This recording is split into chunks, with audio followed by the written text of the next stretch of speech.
The dictionary defines protocol as the customs and regulations dealing with diplomatic formality, precedence, and etiquette. That sounds very formal and rigid. Why should we care about protocol and etiquette? Isn't the world getting smaller and less formal? And how would you define protocol? Pamela? Well, I think, protocol is really just the rules or structure that we put in place for our society to do business, to conduct business, both in the industry as well as in government. And it's not meant to be seriously formal. It's a structure that's in place to prevent chaos. So you can have a casual event, but if there's no structure and rules and those behaviors, then it can be chaotic. And people are confused what to do, how to do it. From the etiquette side, really I look at protocol as being the science and etiquette to be the art. But let's say, for example, you have a person who is actually the honoree that evening, and maybe their status is not as high as some of the status of the guest. So I think that's where the etiquette comes in, and then you sort of have to balance the two. Working in the entertainment, with the entertainment community, and the people that we deal with are used to being sort of the big dog in the room, no matter what room they're in.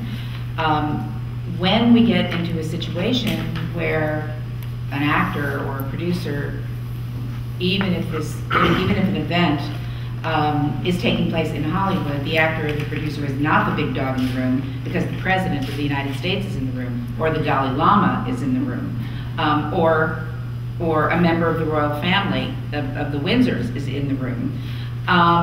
It can cause confusion, and the last thing that you want to do, you want to have in a room that's supposed to be a social event, and I deal very much with social events, not major international world affairs or big business, but usually these events are social or fundraising in nature.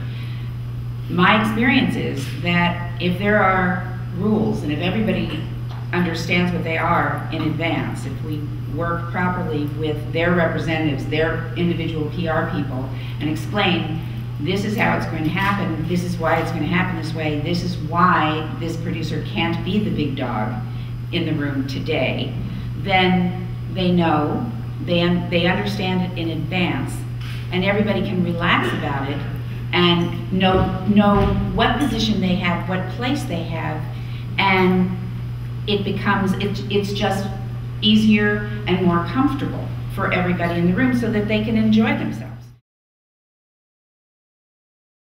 Sometimes when we're managing, what did you call it? I call it egos, but I forgot, Julie, what you called it. So personalities, that's right. When we're managing those personalities, one of the things that we have to remember is that we want to, we're there to serve them, not to be a servant. So we're there to serve them and not to be a servant. And if you look at the definition of protocol from the Greek, proto, and then the call part, it's first in glue. So that sort of gives you the idea it's the glue. That holds everything together. What value does protocol and etiquette training add to those of us in this room to make us more valuable to our employers or potential employers? Well, it's something that with the onset of technology today, we're doing business a lot behind a PC, our iPads, our Blackberries, our Crackberries, our Blueberries, all of that, and we're losing our people skills. So with protocol and etiquette, I think with those together, having these skill sets make you more competitive than your competitor. Can handshakes, eye contact, body language, dining etiquette, can that make a difference in the type of leader that you are? Well, I think that kind of personal diplomacy and personal leadership is something that really is not only an advantage to you on a personal level, but if you are interacting in public and at events like that, being able to make a flawless introduction, being happy to walk around the room to shake hands, you really exude a lot of confidence. And people watch you, and people notice that you're like one of these active people. So that to me is a type of leadership. It may not be leadership from your boss, but it's kind of personal leadership. I mean, many times leaders are in the middle of the pack, and they lead by stepping forward, and then the whole pack moves forward. So I do think that all of those things are just critical, and I tell you, I shake hands with people, and I still teach people how to shake hands correctly. The way, and actually what's interesting is the way we actually teach it is the way that they always teach diplomats who had to be in a receiving line and had to shake like 500 or 600 hands. So the way is not just how to shake it, but how to do it and be able to do it like for hours. Because no one likes that bone crusher.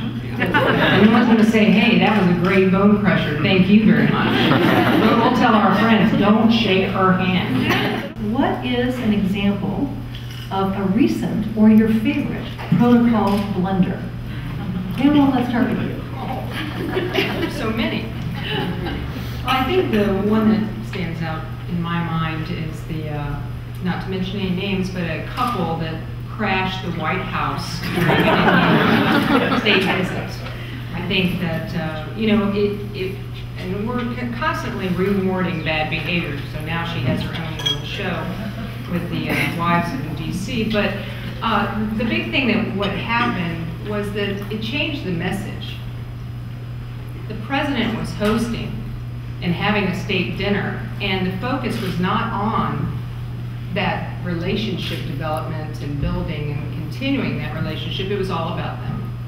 And so, for me, that was a huge protocol blunder, especially for the media to keep going and going and going with it. I was invited by the Chinese government to participate in a senior U.S. delegation to China. So we went through and we thought we hit everything that we needed. We had our PR papers translated, we had our business cards translated, we had developed a plan for giving gifts, trying to get as much information as possible of the government officials that we've been meeting with, making sure that we were looking at if we gave gifts in Beijing and in Shanghai, that those would be equal.